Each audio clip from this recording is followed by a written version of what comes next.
everyone. I hope everyone is enjoying their General Assembly 2016. I'm Joshua Runyan, Editorial Director of Mid-Atlantic Media. We publish the Washington Jewish Week, Baltimore Jewish Times, and we also produce, on behalf of those communities, the Jewish Exponent in Philadelphia and the Jewish Chronicle in Pittsburgh. I'm here with Tevi Troy, a veteran of the George W. Bush administration and author of Shall We Wake the President? 2 Centuries of Disaster Management from the Oval Office. And Tevi, certainly the results of last week's election are at the forefront of everybody's minds.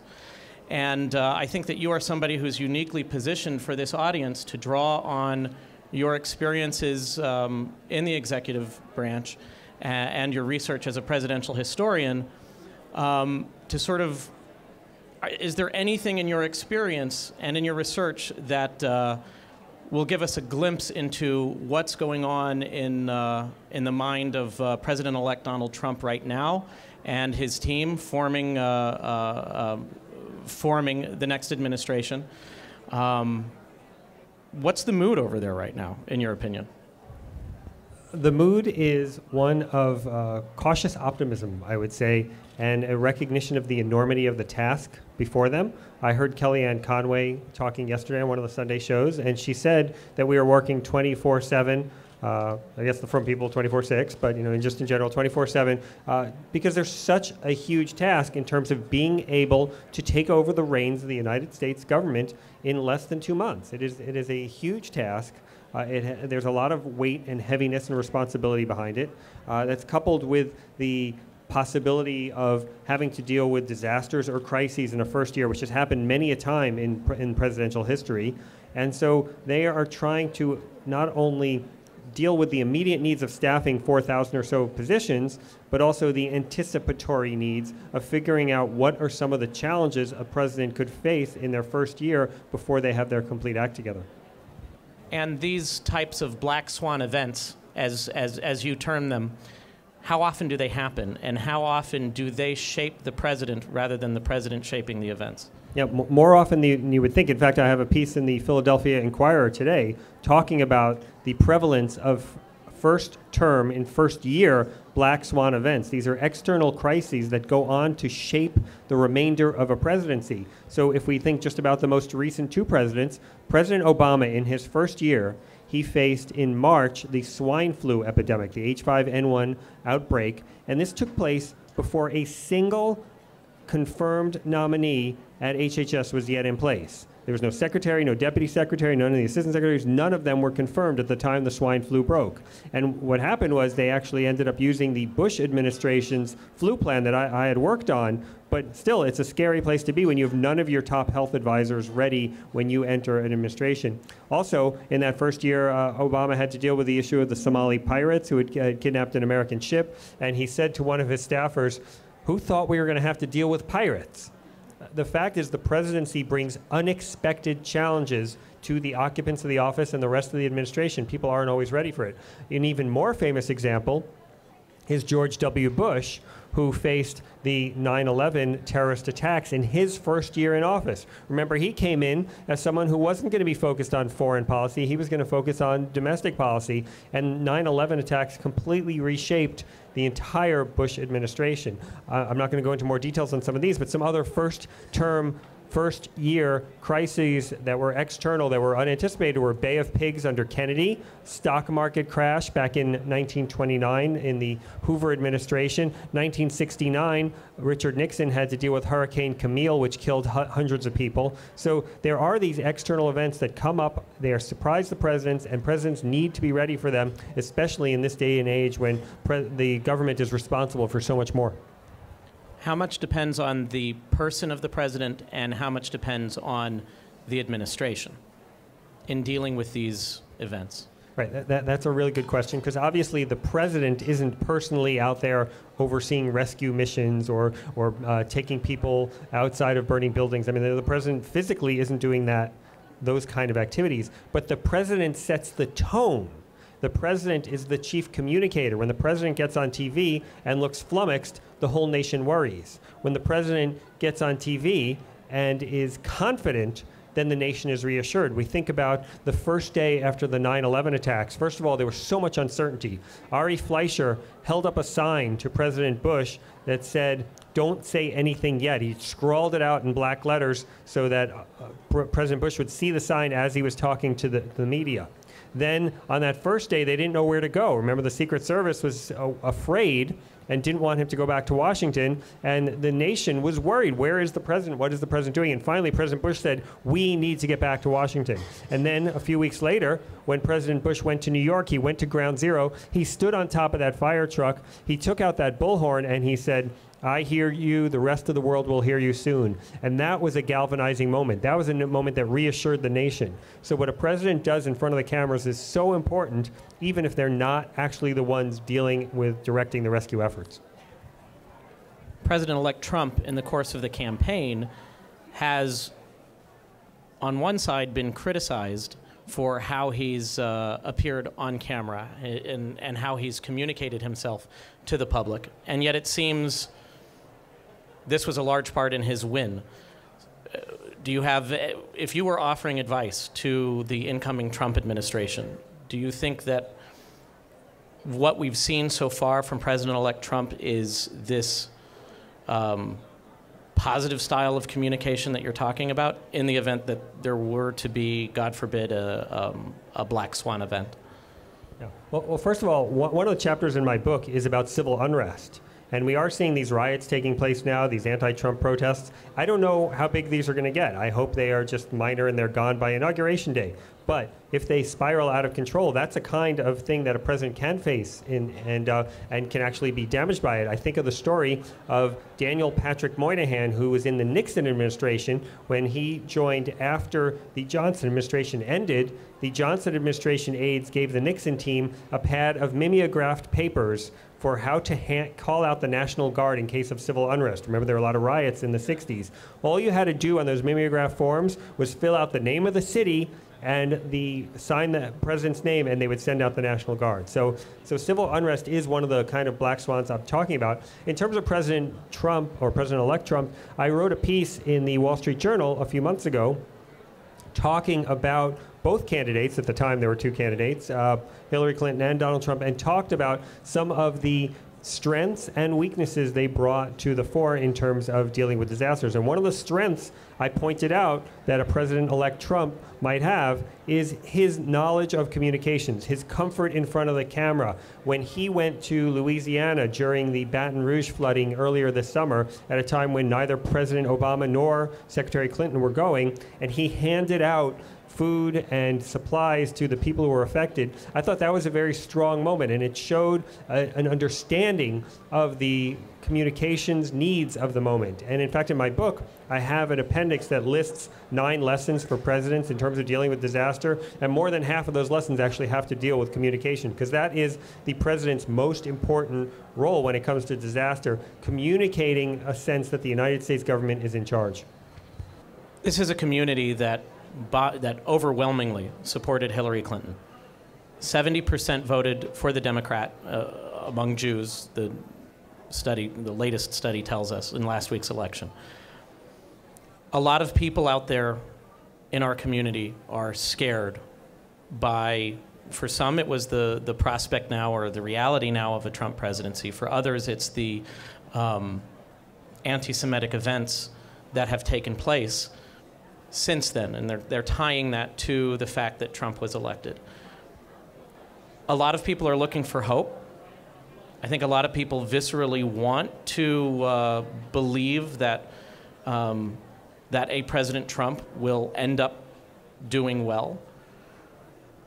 But hope, nevertheless, is in short supply. What, in your experience, or what in your book, can help those of us who might be a little bit pessimistic right now? What are the chances that things will turn out okay? Well, let's talk about the first major concern that people had, which was on the night when it looked like Trump might be elected, and he actually was elected, that the S&P and Dow futures plummeted. And there was this sense, oh no, the stock market's going to collapse because President Trump has been elected. And then what happened afterwards? the stock market rebounded almost immediately. And so I think some of the fears are overblown. And I mention that example specifically because I have a whole chapter in my book about the possibility of economic collapse, because that is one of the major dangers we could potentially face. So I think people should be wary of overstating things, of overreacting. When I hear people talk about how the election of Trump is like crystal knocked, it's painful to me. I mean, it's offensive to me, given how horrific crystal knocked was. I mean, this is an election that some people won and some people lost, right? I mean, this is how elections work. I know that in 2008, I did not support President Obama. He won. I didn't tear my garments. I didn't sit Shiva. I didn't have protests outside my home. In fact, I told my children, I remember my daughter Ruthie, she was 5 years old at the time, and she wrote a note that she showed her kindergarten teacher, said, "We wanted President McCain, but he didn't win."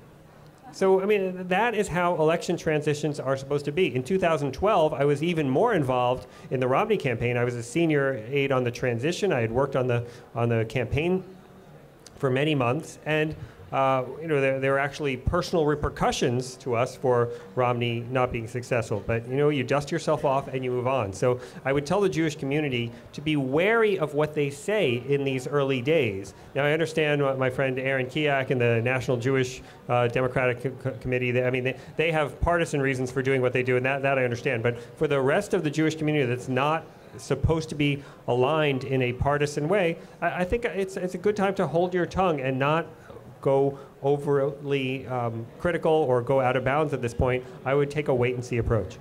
Do you think some in the Jewish community have imperiled themselves by sort of the visceral emotional reaction that some have exhibited in the last week?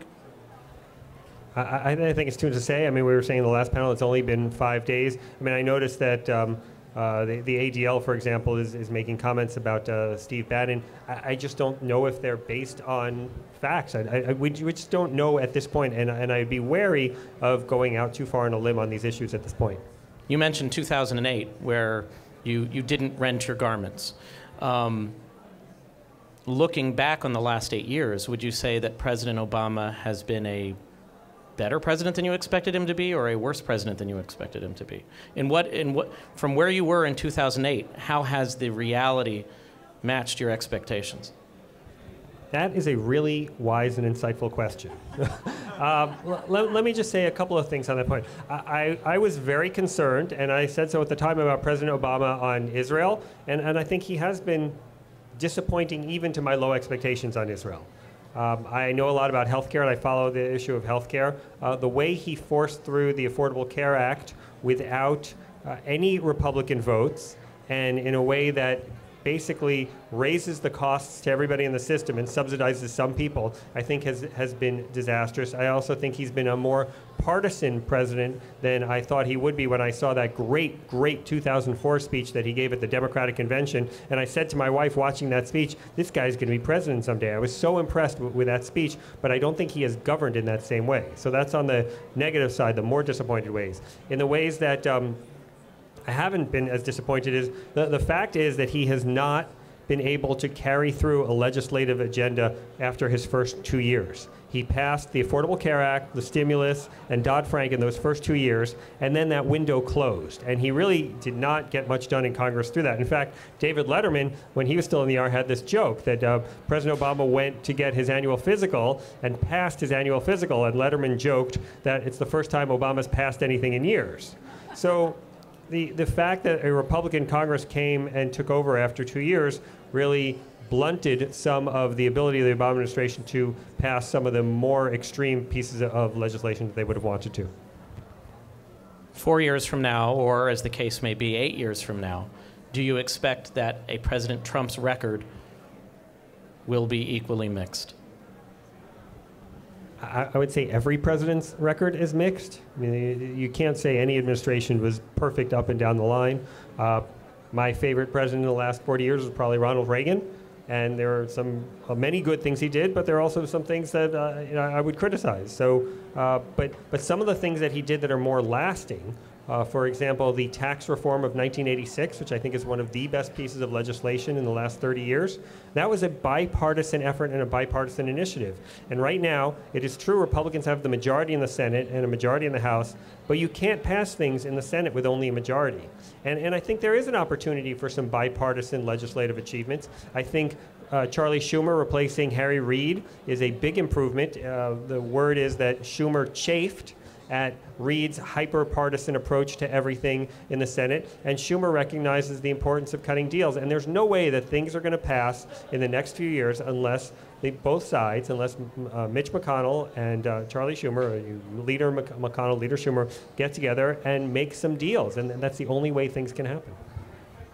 Of course, to get deals done, it depends on people reaching across the aisle. And while politicians might be willing to do that on Capitol Hill, a lot of times they derive their power from their constituents. The mood right now is one of a divided society. In your expert opinion, how does the mood today compare to the mood 4 years ago, 8 years ago, 12 years ago, 16 years ago? And I guess from that, what are realistically the chances that we're going to see that type of bipartisan cooperation out of Washington? Look, there is always division around a presidential election. The difference between 2016 and 2000, and then on 2008 on the other hand, is that the reporters tend to live in blue areas in blue states, and they report what they see. And so they're reporting, oh my gosh, all these people in blue states are, again, tearing their garments and rioting and protesting. And there were a lot of protests back in 2000 as well, especially leading up to the inauguration and in reaction to the closeness of that 2000 election. But I think the better approach is to say, we've now had an election. It's time for a moment of national unity. The inauguration is and usually should be a moment of national unity. I'm a little concerned about if there are too many protests at this inauguration, it might not get that unifying status that it should. But I think the American people are unified in many things in terms of wanting to have good lives, be able to pass on their values to their children in order to make sure that their children can have better lives than they have, which has been the promise of America for 200 years. So I think there are many more things that unite us than divide us, but I do think elections highlight the differences. And some of the technologies that we have today, like Twitter, for example, allow people to splinter into smaller and smaller groups. And I say this as someone who likes Twitter, but I'm not a very sharp tweeter. I like to tweet interesting things that people say. But I think some of the technologies today really do allow us to focus more on the differences, and I think we should focus more on the commonalities. And that applies to the Jewish community as well. So I guess the next question is what is the antidote? I mean, you mentioned the protests in 2000. You can say that after the election of President Obama in 2008, that's when we got the birther movement, which may not have been pitchforks and rending garments, but it questioned the legitimacy of the occupant of the White House. So as more technology comes down the pike and we have more ways of highlighting our differences, as a historian, do you have any insight as far as what we as Jewish Americans, we as Americans can do to bridge the divide? What can be done? What are the chances that those divisions are going to fall by the wayside, or at least not be taken advantage of? So you're always going to have cranks, right? Whether they're birther people or occupiers. I mean, there are always cranks out there, and that's just something that you have to deal with. But the vast majority of the American people are in neither of those camps, and I think we have to recognize that. I also think that success can be something that diminishes concern. So, for example, if we were to somehow get to 3 to 4% economic growth instead of the anemic growth that we've had over the last 8 years, and in fact through most of this new century, I think that would solve a lot of the problems because you wouldn't have the same scarcity of resources. So economic success is something that can bring people together. Sometimes crisis can bring people together. The American people are unified to try and deal with a crisis. One thing I actually worry about, and this comes up in my book a lot, is this notion that if the American American people are divided in a crisis, it's very hard to deal with it. This idea that I will listen to President Obama if he tells us to take a vaccine, but not President Trump if he tells us to take a vaccine, or vice versa. You have people on both sides who say, well, I'm not going to listen to that guy because he's not of my party. I think that's very dangerous in a time of crisis, and I think we really need to work to tamp that down. President-elect Trump is entering the White House with historic numbers of people feeling, even those who voted for him, saying that he's unqualified for the job. A lot of people said that Hillary Clinton was unqualified for the job, or there was a trust gap there.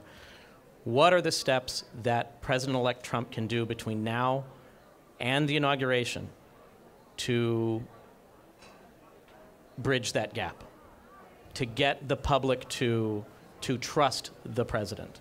Yeah, I would say a transition is what that is all about. You pick credible people for the top jobs. I think Reince Priebus, for example, was a good pick for chief of staff, someone who has excellent relations with the Speaker of the House, which is going to be important so that Paul Ryan and President Trump get along. I think it's a very important thing. You are careful about your statements. I thought his victory speech, which I stayed up till 4 o'clock in the morning to watch, was very gracious. The only down note in it was that he seemed to have forced his 10-year-old son, Barron, to stand next to him. And, I have a 10-year-old. I wouldn't want him standing up next to me wearing a suit at 4 o'clock in the morning and fidgeting. So, but for the most part, I thought that was a gracious speech. I thought President Obama's welcoming of him in the White House was gracious. This is the time when we need to rely on American institutions, because the system is stronger than any one man or woman. And we have great institutions, we have a great Constitution, and I think we should rely on it in order to get us through these periods of difficulty and challenge. So you look to the statements of the president, you look to the appointments that the president makes in this period of transition, and you look strongly to the inaugural address. What kind of message does the president send there? Thank you very much, Tevi Troy. We're going to open up the floor to some questions. We just have a few minutes. I just wanted to ask, you mentioned the external crises that can happen that a president can face with that we can't anticipate, and so sometimes it can be where a presidency is fashioned based on those forces. But could it be that there are external crises that are not necessarily entirely unforeseen, and there may be parts of the world that may want to test Trump and say, here we have a president-elect, and let's see what we can do? And are there crises looming that can be foreseen? Absolutely. So, for example, I know that when Kennedy came on board, Premier Khrushchev wanted to test him, and that was what happened in Berlin. There was a test of him, and when he met Kennedy initially, he was unimpressed with Kennedy, and then when Kennedy showed fortitude during the Cuban Missile Crisis, then it showed that he actually had the strength of a leader, but he initially seemed to be faltering. So I absolutely think that when I was talking about black swan teams, I think the defense and the security teams should be thinking about these kinds of issues right now. Who might want to engage in some kind of problematic adventurism in the early minutes of or the early months of a Trump presidency? What kind of terrorist attacks might be looming on the horizon? So I think that is one kind of predictable disaster or predictable external event. Another one, and I've been kind of banging the gong about this for a while, is the most predictable crisis that we face right now is an economic collapse based on our $20 trillion in debt. I'm not saying it's going to happen tomorrow or next week or next month or next year, but over the long term, it is an unsustainable amount of debt, and we really need to get that under control so that we can pass on a secure economic future to our children. Good question. Any other questions? I guess my question is, I totally understand what you're saying about the desire for unity and to come together after an election. Lobbyists who used to mentor me always said, respect the office even if you don't respect the person. But I guess, my question is, given and even post-election, some of the things we've heard, like deporting 3 million undocumented people, and given that Pence has not, repudiated his homophobia, how are we, as Jews, supposed to embrace this? And what are we saying to our LGBT, fellow Jews, if we simply embrace this? Because I just do feel that there's, some real tension between, what it means to be Jewish and what we're hearing from Donald Trump. So just because I hope for unity as Americans and a belief that we all can share a system doesn't mean you have to reject your specific policy objectives. I think I've always respected the office of the presidency, even though I was a critic of President Obama's policies, and I would write articles saying this is why I think Obama is wrong on healthcare, for example, or on Israel. So I'm not arguing for silence in the face of something you disagree with, but there are appropriate ways in our constitutional system to express your disagreement. And so writing an op-ed, for example, or voting, or talking about it over Shabbat table with your friends, I think these are all completely appropriate and legitimate. I think some kinds of protests where there's violence, I think burning the American flag, I think certain types of denunciations where you use insightful language, I think those are problematic. But do I think that you should change all of your political beliefs because a president you disagreed with got elected? Absolutely not. And nor I wouldn't expect that of you, I wouldn't expect that of me, I wouldn't expect that of anybody. Well, Tevi Troy, thank you very much. Your book is Shall We Wake the President? 2 Centuries of Disaster Management from the Oval Office. Thank you very much for your time.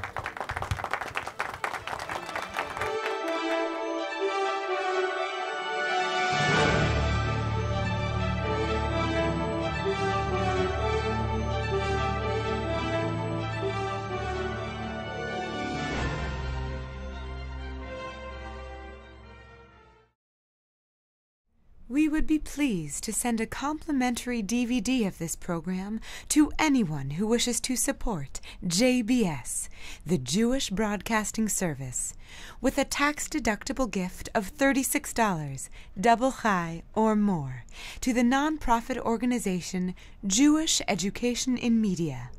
Simply visit the JBS homepage and click on the Donate button to make a donation by PayPal or your credit card. And please indicate the program for which you would like a DVD.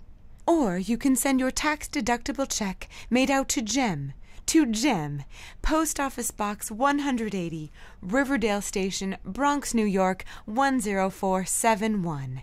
And again, please remember to indicate which program you would like to receive with our compliments. And we thank you for your kind support.